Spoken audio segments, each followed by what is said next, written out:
they're feeling in the chat. Tell us where you're joining us from. Feel free to do that. It's exactly 6 for me. I think Wasim wanted to take 2 more minutes to. Okay, sure. Yeah. Hello, Nurhan.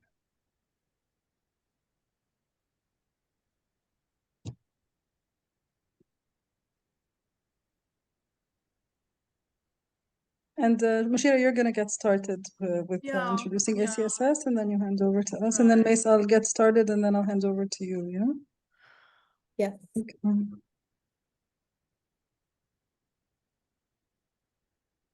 Wow. Okay. Welcome, Alina. Welcome, Maha. Yeah. So not too early. That's good.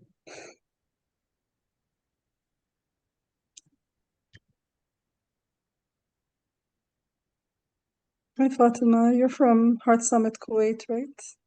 I remember you. Remember, I saw your name. I noticed.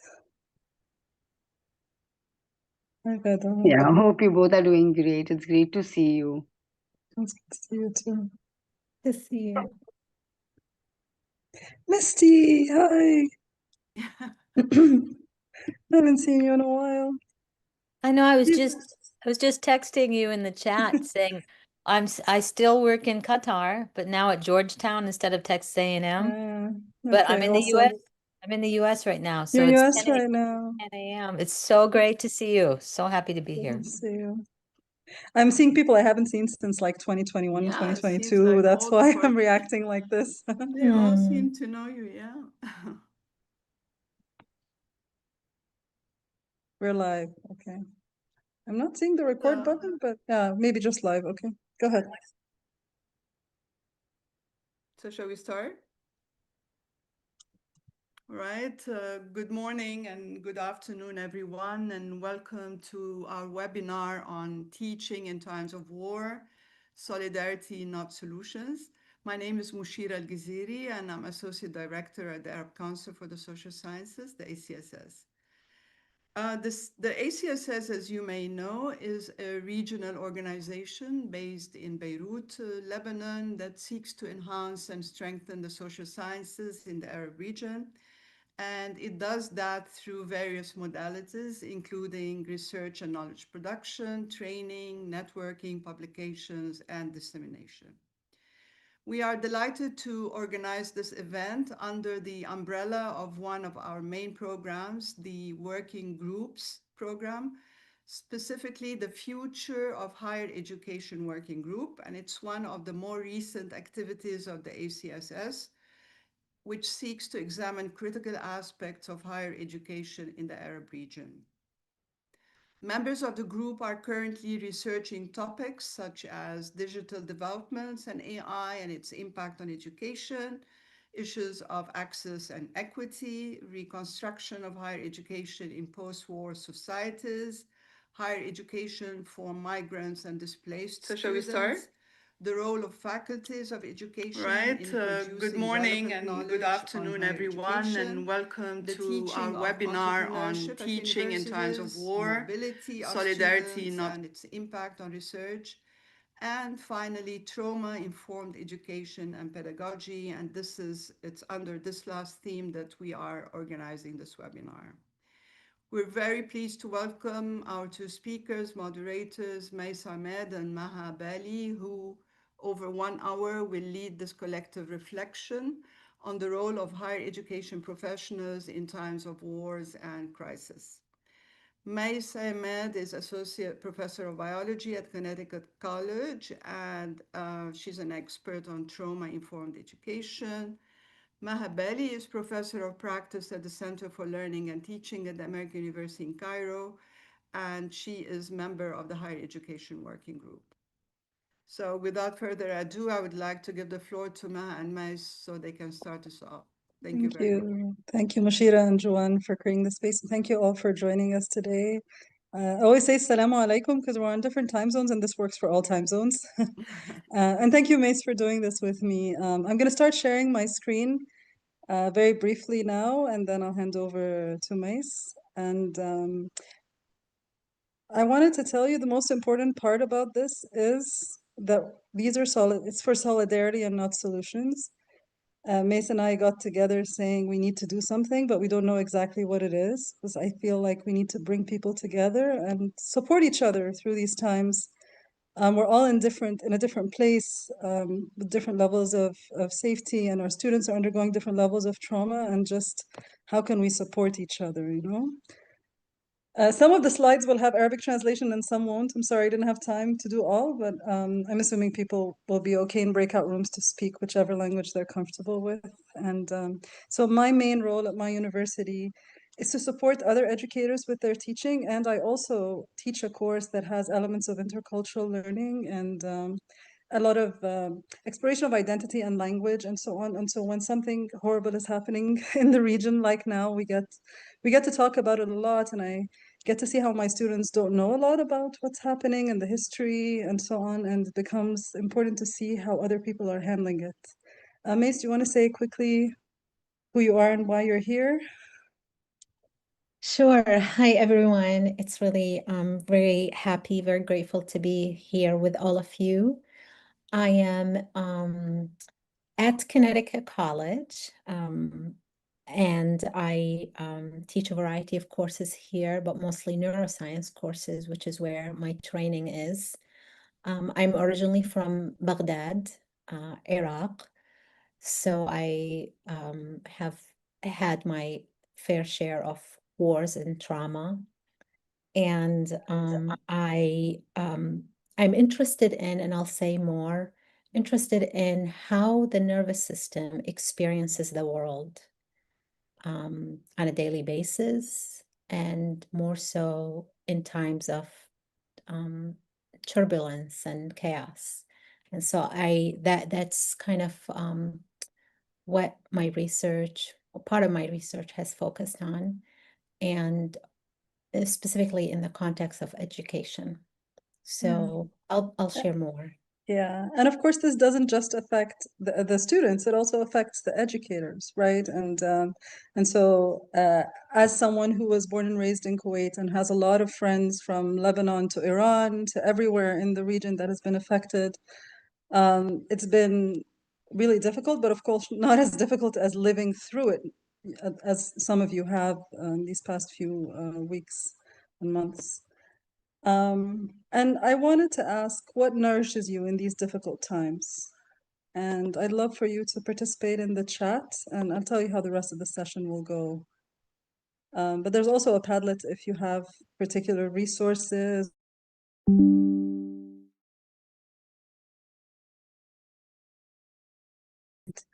Students whose hearts are on the right side, that's beautiful. Helping students to communicate with natives, yes.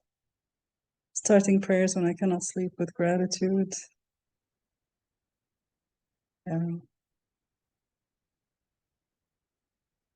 Okay, thank you all for sharing. And someone's putting a lot of yellow hearts on what others are saying. Is that you, Mace? Yeah. Yeah, sounded like you. Okay, thank you everybody for sharing. I think it helps sometimes we remember things when others tell us. This is a quote by an author called Lina Munzer. She's Lebanese Canadian, I believe. And the article is called War in Translation. She's written recently about what's happening in Lebanon, but this one was written a few years ago about Syrian women refugees. But I love this quote because it talks about the term to witness in Arabic, shahid, shahid, right? The one who witnesses, and the mashhad, the spectacle or the scene, but also shaheed, martyr. They have the same root, right? And istishhad, to be martyred, to die for a cause. As if the act of bearing witness, followed to the end of one of its branches, snaps under the weight of what is seen, and you fall to your death. As if to die for a cause in Arabic is to bear witness to something until it annihilates the self. And so I wanted to start with this because I'm always reminded that it's important, if there's nothing physically you can do to stop something, at the very least, at the very, very least, we can bear witness to what's happening. And so we've just done a checking in. I will stop sharing, and Mace will share a little bit about trauma-informed pedagogy, which is her area of work. I'll talk very briefly about moral injury, which some of us might be feeling. And then we'll invite you to go to breakout rooms in groups of 3 to share, and then come back and we'll have an unrecorded conversation and Q&A. And so, Mace, I'll stop sharing and you can take the screen. Thank you all for being with us.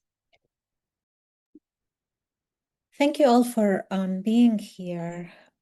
I want to share with you that one of the reasons I began to investigate this, actually my training is in electrophysiology, looking at very specific, connections in the prefrontal cortex, and it wasn't really on trauma. It relates to learning, and it was being in the classroom where I began to see so many of my students. I was teaching at a minority serving institution. A lot of them were first generation, a lot of them were refugees, and where I began to see in my students that they're coming to the classroom and they're carrying kind of like the weight of the world on their shoulders. And I would often hear students say, I don't know what's wrong with me. I can't remember, or I can't learn, or I can't turn the homework, or I can't, all this kind of deficit thinking, and then it took me back to my own self, like when I say, I don't know what's wrong with me, I can't get out of bed, or I can't do this or that. And that's when I wanted to really look deeper into what's going on with our body and our brain when we experience these jarring, traumatic events in the world around us. And so this is kind of where, in a way, I thought, and it has been, understanding what's happening neurobiologically has helped me and certainly my students to begin to have compassion for our nervous system, our brain, So I want to share just a little bit, and I want to begin by talking about, I'm going to give you an overview and then I'll share my slides. So you could think of our nervous system, which is embodied. So we have a brain, and then we have the rest of the body that has nerves and their own nervous system in a way, the stomach, the heart, all of these things. And what the nervous system is doing constantly, all the time, is that we are gathering information from our surroundings all the time. I'm aware of this gathering, and I'm also not aware of the gathering. And what I'm doing is I am gathering information to build a mental model to make meaning of the world and my life, and we make assumptions about the world, who I am, who my people are, who are. One of the biggest things that gets impacted when we experience trauma, and I'll talk a little bit about trauma, is it shatters those assumptions. In fact, it's called shattered assumption theory in the trauma field, is that when we sit and we feel that heartbreak, like, how is it that a genocide can happen and people are watching and it's still happening? How is it that that's gonna? So the basic assumptions we had about the world, about the future, about our place in it, it shattered, and it feels the trauma, it feels the burnout, but it feels deeper. And Maha's going to talk about that moral injury, which is much deeper, that wounded heart, right? So I want to acknowledge that. And then what I want to do right now is just talk a little bit, just very briefly, about trauma, what we understand about trauma and the nervous system, and how do we tend to that, right? And you will have access to the slides. So there has been, trauma didn't start with Freud, or we've learned, it's kind of like an enduring human story. And there are many ways to understand to try to make sense of trauma. We could look at it linguistically, we could look at it sociologically, culturally. There are many ways, no one discipline owns it in a way. And we can also look at it neurobiologically for me to understand what's happening in the body, when we experience this. So oftentimes, scholars talk about the 3 E's of trauma. There is an event that happens, and this event happens outside of us. And this event, it could have happened in the past or now is still happening. And then how we experience it, there's a lot of subjectiveness to it. There's a lot of how the nervous system experiences the sensory overload, the sensory overwhelm, but also there's a lot of subjectiveness to how we experience these events. And we experience these events individually, but also as a community, right? And then what is the effect that it has on our body, on our spirit, on our psyche? So and these 3 things, it allows us to move beyond the event, right? So the event maybe happened in the past, but we still feel it. How was it experienced then? How is it being experienced now? And the response is going to be different. I'm going to talk about some response neurobiologically that we have agreed, at least our current understanding of the brain, but also, right, there is also, we respond, we never know how the body's going to respond. And then the effect allows us to not just talk about the intergenerational trauma and the generational trauma, but also what else is possible. I often say that we inherit the trauma and we also inherit the resilience, the wisdom, the love, the capacity to heal. So neurobiologically, we understand trauma as something that is not an external event, as I said, but something, the endurance, something that stays, it leaves an impact, an imprint on the body and the brain. And I'll say more about what that means. So when I talk with my students, I say that we have different states. We have a relaxed state, we have an activated state, we have and think of these as energy states. I am replenishing my energy, or I am running and expending my energy, and so on. So this is a trauma, it pushes us to a state where our nervous system is using lots of energy to try to resolve a question or a situation, and then we get stuck in that unresolved survival state, right? And so it impacts our sense of safety, it impacts our sense of connection, impacts our sense of authenticity. That's why I started with shattered assumption theory, right? Like, I remember as a child, and I've written about this in Baghdad, when the war happened and the bombs were falling on us. I remember, and I didn't have the language for the trauma, the sophistication of the academics or whatever, but it was very simple. And I remember whispering to myself, how can people do this to us? My little innocent brain understood that humanity means we have each other's back. That naive little child understood that. And so when that gets shattered, right, that becomes kind of your worldview. And then your body and your nervous system has to make sense of that worldview, that now worldview.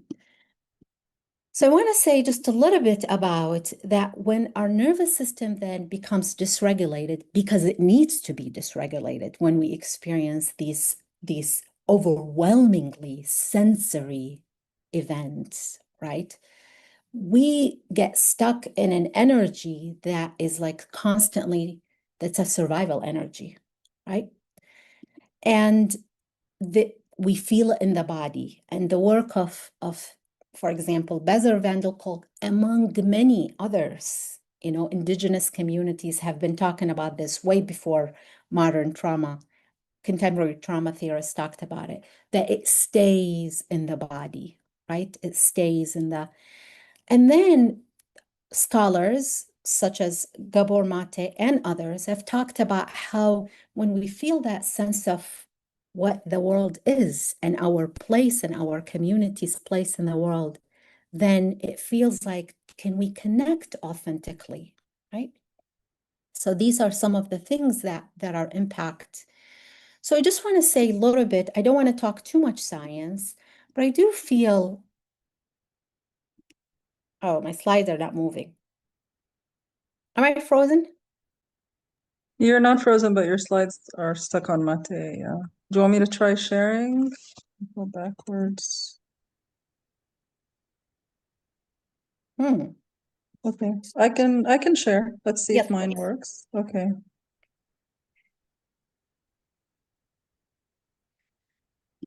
So I want to spend a little bit of time talking about how our current understanding of the nervous system, and our current understanding of the nervous system says that what? You think of the nervous system as this kind of processing, sophisticated, beautiful machine engine. We're gathering information and we're comparing the information to what we know before. We're sampling the world, right? To make sense of it, to make meaning, to have connections, to minimize surprises. It's really about our survivability, right? And so emotions become very important as part of that. So if we go to the next slide, please.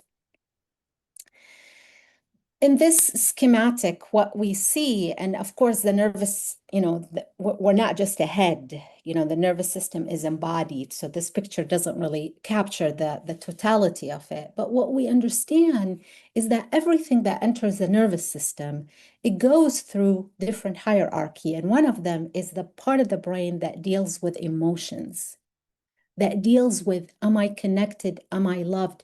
Are my people seen? Right?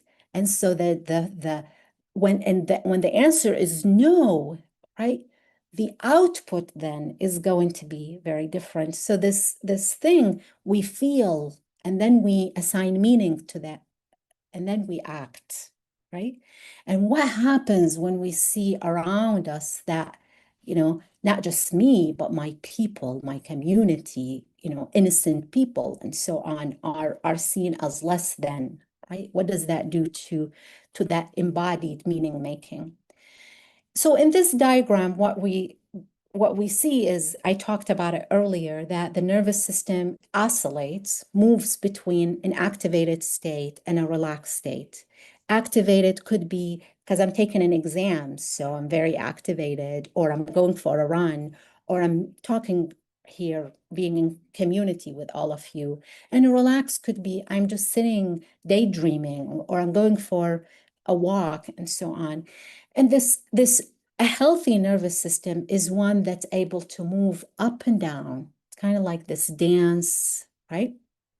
Activate and swing back. But when we experience a threat, and when that threat stays, persist, we can become stuck in a high activated state or a low, no activated state. And in both cases, there is so much energy that's being exerted, right? To be in this constant, I am in this survival state, fight or flight, right? What's going to happen next? What's going to happen next? Or to just be numb, to feel numb. In both of these cases, the nervous system exerts a lot of energy, right? Now, this is not just our students. I will give you an example. The other day, I was in the classroom. It happened Monday. I haven't told Maha yet. It happened Monday, okay? And I'm about to start my notes and my lecture, and my phone rings, and my phone never rings because it's always on silence. And then someone else's phone rings, and then everybody's phone starts ringing, and immediately I think it's an emergency, right? And I look, and it is an emergency, and the school is saying, we received a threat, shelter in space for further notice. This is happening in the classroom, right? And immediately we think, oh my God, is there active shooting? Because this is in the US, this is where your mind goes. And I see all of the students, their phones are ringing, their parents are calling, on and on and on. And we were terrified in that moment. And one of the students said to me, can we not have lecture? And, brilliant. Who's going to be learning in that moment? Who's going to be learning in that moment, right? That's it. Our brain it does what it's supposed to do. Alhamdulillah, it turned out it was a false alarm. The person who made the claim came forward, but for like an hour or so, there's like cops everywhere and so on, and people were terrified, right?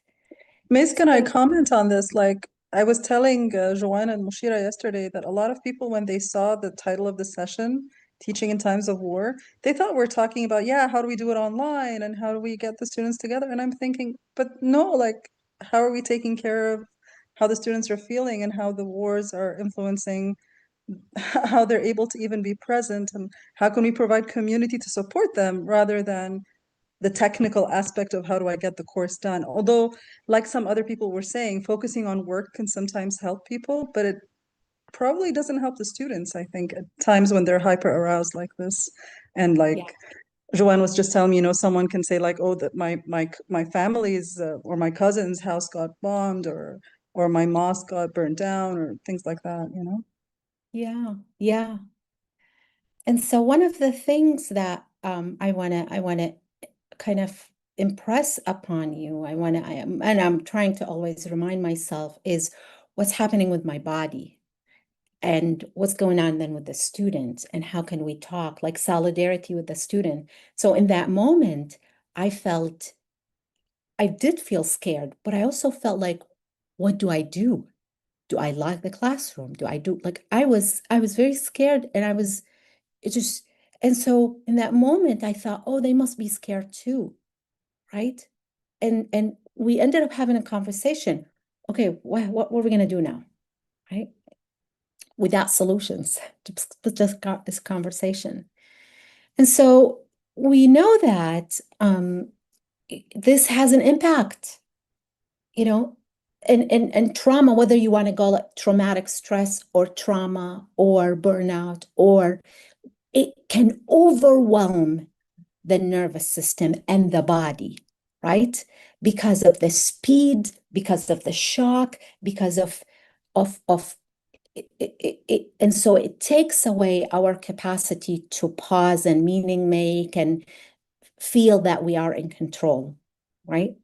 And specifically for learning, what it does in the brain, we understand that when we experience these events, it's going to block, our brain is going to block information from going to the prefrontal cortex. So if we look at the next slide, next one. Yes. So in this cartoon diagram, what it shows is that actually information that enters the brain, it stops by the limbic region. These are structures that deal with emotions, meaning making, and then it sends it to the prefrontal cortex that deals with our executive function, our problem solving, all of these things. So the brain is trying to keep us alive, to keep me surviving.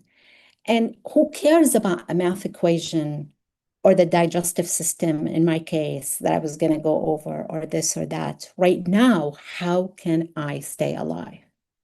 And so we say that the brain can hijack, the limbic system can hijack, but it doesn't mean we get stuck in it. We can negotiate with that. That's why solidarity and community and bearing witness and just talking and storytelling is really important to allow that interruption to be interrupted in a way. And I just want to say just one more thing, and then I'll stop. This is very important. There's a lot we can talk about what trauma does to the body. The trauma impacts our hearing, and the trauma impacts our digestive system, and the trauma impacts this and that.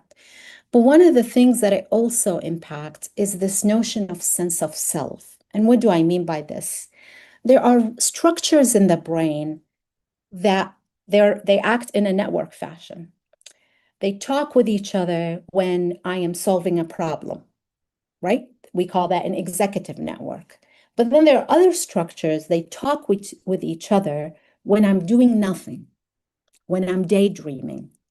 We call that the default mode network. It's a fascinating network. And what they're trying to do is they're trying to build a story. In fact, some people have called it my autobiographical network.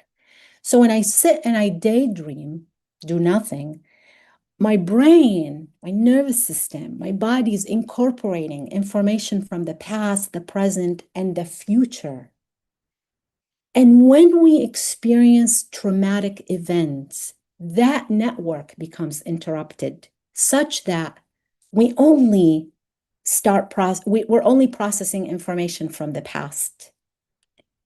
And so what clinicians have said is that these unresolved trauma, these traumatic events, it could keep us stuck in the past. So when the students, like, they talk with us and they say they feel hopeless or they feel this or they feel that, it's really, sometimes it's very difficult, especially in the moment, to see themselves or ourselves in the future, right? And so this is just the image that I just described. In the top two, these are the images of at rest, the default. These are the structures that become activated. And then in the bottom image is a representative one from someone that has experienced trauma and PTSD, post-traumatic. It's not resolved. And you see that not all of those structures are active. They become quiet, right? So I think I'm gonna stop here. I want to say that it's not just, yeah, this one is where I wanna it's not just the brain that experiences the trauma, the whole body. And what I also want to say is the same structures that become impacted when we experience trauma, they become sites of healing. So we have that capacity to repair, to heal, and what is really important to keep in mind is very critical to do it in community, right? I always say to my students, a dysregulated nervous system can't always regulate itself.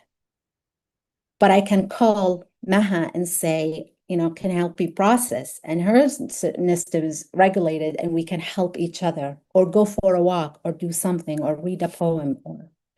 And so this notion of solidarity in community, co-regulation becomes really critical for us and for our students to deal with this moment. And so, and these are just some examples from South Africa, from Gaza, of course, from Rwanda, of how communities heal in these moments. So I'm going to stop here. And do you want to do something before I move on? I'm actually quoting the Gaza article, so yeah, let's see here. No, I don't want to. I want to stop here. Yeah, and then you go. All right. Yeah. Okay. So from that Gaza article that Maysad actually shared with me earlier, I think the important element here, solidarity, yes, but also that healing ultimately really requires structural change. That's rooted in solidarity, not only intervention. A lot of times when help comes from outside, it's intervention, and assumes that, the savior kind of thing, and it doesn't really work like that. And so there are articles about decolonizing mental health, and approaching this work with humility and recognizing our positionality, the unequal global power structures, and then our moral shared responsibility to avoid reproducing this. Even speaking in English today is a kind of power also. And we need to explicitly recognize psychosocial recovery is inseparable from justice and safeguarding of civilian environments, decolonizing mental health, not solely about practice, also who defines trauma, who produces knowledge, whose visions for the future shape the path to collective recovery. And so I wanted to bring up moral injury as a Western notion, but I think is very relevant. And I think maybe a lot of us can feel it right now, because it's when this lasting psychological, biological, spiritual, behavioral, and social impact of perpetrating or failing to prevent or bearing witness to acts that transgress deeply held moral beliefs and expectations. And the thing that happens is a lot of times we're feeling a lot of anger and this moral injury towards our institutions that aren't taking action or taking a stand, whether with the genocide in Palestine or with what's happening right now in the region, when you feel your institution or your government or people who have power that you belong to, but they're not taking action on your behalf, and you feel helpless also. And so it starts to become something yeah, it's not something that can heal with like meditation or yoga or just trying to calm yourself down. It's a lot deeper and it's very lasting. And it's not, like we were saying, it's not post-traumatic. You're in the trauma all the time and it grows. But we still think that solidarity is one of the few things that are within our hands. And so we'd like to invite you to go to breakout rooms in groups of 3 for 15 minutes or so, and then come back here and just talk together, introduce yourselves and where you are and where you belong, because you may belong to more than one country and place. And what are your struggles or challenges right now? How are you dealing with this in your teaching, in your daily task? Where might you need help? What can you offer to others? And I've created breakout rooms in 3s, but also, and I'm going to put the questions in the chat in both Arabic and English if people would like to speak in English, in Arabic or English, I mean. And you can take yourself to a quiet room or come back to this room if you'd prefer not to be in a breakout room, because sometimes that's how we're feeling on a day.